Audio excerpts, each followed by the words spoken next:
It looks like there's an XC90 for every luxury SUV customer, because it ranges from just under 50K for the T5 front-wheel drive all the way up to this T8 all-wheel drive plug-in hybrid starting at a little over $73,000. Whichever one you go with, I think you'll be impressed by the design inside and out. And for this video, I want to share with you my personal likes and dislikes about the Volvo XC90 so you can have a better idea before you go buy one. Starting with the interior, this T8 Inscription has been decked out in this tailored wool upholstery. Sitting in here, it feels like being dressed in a bespoke suit.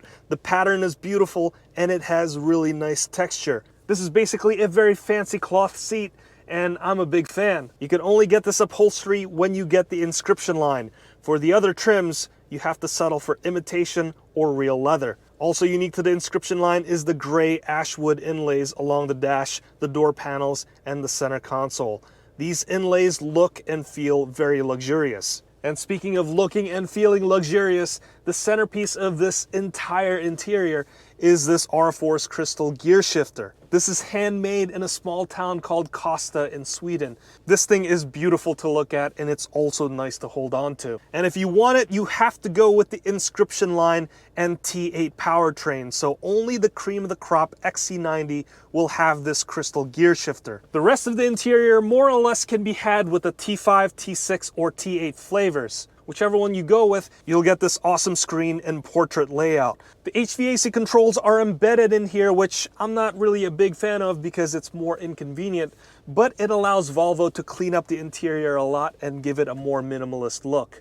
I also like the portrait orientation because when you plug in Apple CarPlay or Android Auto, you still have access to a lot of your Volvo menu items. In general, the performance of the screen is pretty good. The images look nice and crisp, and I don't experience much lag, except during vehicle startup, and that can be a minor annoyance. And just like the XC40 that I've reviewed already, which can be found up here, the layout of the infotainment is pretty much the same. Pressing the home button will give you the home view, which highlights the GPS, music, and phone information. Swipe left and you find various vehicle settings. Given that this is the plug-in hybrid, you find some charging settings on here.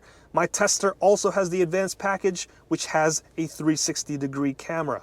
So when I'm parking in tight spaces or just want to double check if I'm within the lines, I can toggle between the different camera views. And if you want to fold the headrest on the second row, you could do that through here. Unfortunately, it doesn't fold the third row's headrests. And on this page, you'll also find the safety settings. More on that at the end of the video. And if you swipe all the way to the right, you'll find various apps that you can hook up to. If you're bored looking at this screen, there's another massive screen to look at, and that's the fully digital instrument cluster. We're in the 2020s now, so if you want a fresh looking luxury vehicle, you have to have a fully digital instrument cluster.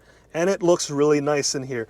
The animations are great, they're subtle and not over the top like some vehicles, and there's plenty of information to see. This being a plug-in hybrid, you'll see the power meter on the right-hand side, and on the left is your speedometer. In the middle is your map information.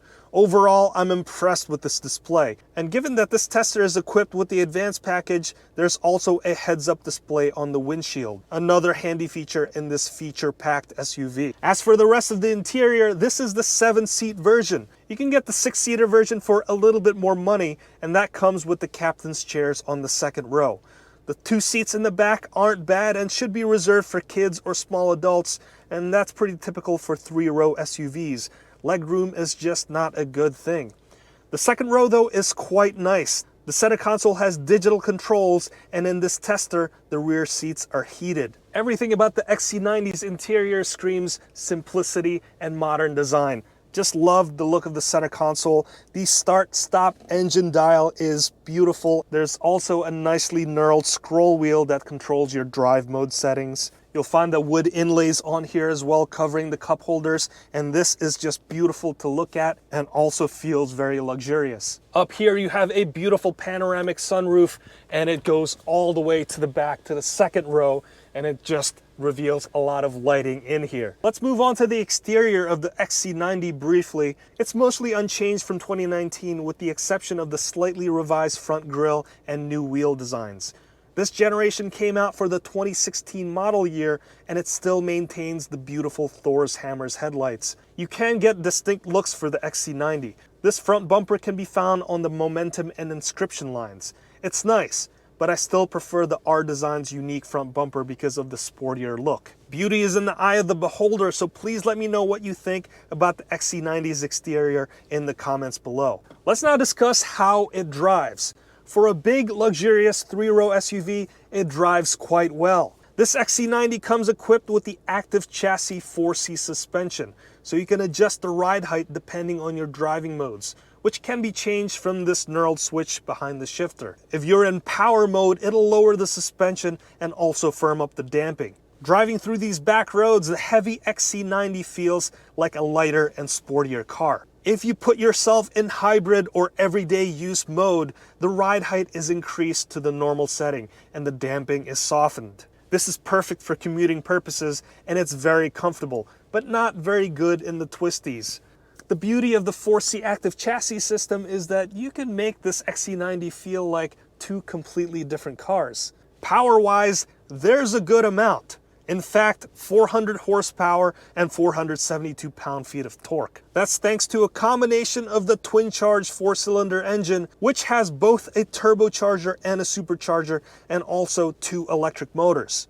One that acts as a starter that powers the accessories and does all the charging through regenerative braking, and a second one that solely powers the rear wheels. That's actually how you can get the all-wheel drive capability. Now, 400 horsepower sounds like a lot of power, but the plug-in hybrid model weighs over 5,000 pounds, so the acceleration is still pretty good. There's a slow build to it. It's not the neck-snapping acceleration that you'd expect from a vehicle that has 400 horsepower, but it's still pretty quick. 0 to 60 should happen in 5.9 seconds. As for the plug-in hybrid performance, according to Green Car Reports, the 2020 T8 model has a bigger battery pack compared to last year at 11.6 kilowatt hours.